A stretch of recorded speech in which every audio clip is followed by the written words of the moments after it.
দাদা, আজকে আপনি যে এন ব্লকে এসেছেন প্রচারের জন্য বাংলার শুভ নববর্ষে, সেখানে সাধারণ মানুষকে কি বলবেন? আমি আজকে বাংলার শুভ নববর্ষের প্রথম দিন, আজকে রাজনীতির কথা বলবো না, আজকে সবাইকে শুভেচ্ছা জানাবো। আর এই রাস্তা ধরে দেখবেন পোল, হরতাল, ঢাক সব আছে। আজকেও বিভিন্ন জায়গায় আপনারা জানেন সকল মানে বিভিন্ন ওয়ার্ডে ওয়ার্ডে আমাদের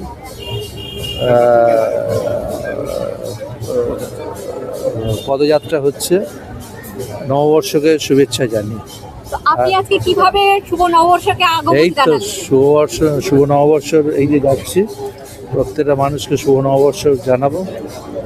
আর মানুষ তো আমাদের আশীর্বাদ, সামনে ভোট আছে, মানুষকে আশীর্বাদ মানুষকে দেওয়া।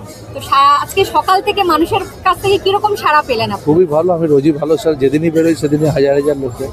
সেটা তো আমরা দেখতেই পাই, বাট আজকে শুভ নববর্ষ, শুভ বাংলার নববর্ষ। মানুষ কিভাবে আপনাকে আরো নিজের করে নিচ্ছে? বাংলার মানুষ সবসময় আমাকে নিজের করে নেয়, তার কারণ বাংলার মানুষে আমার কেন্দ্রের মানুষ, বাংলার যে কাজ আছে, আমার ওপর যে কাজ আছে, সেই কাজটা আমি নিষ্ঠার সাথে পালন করি।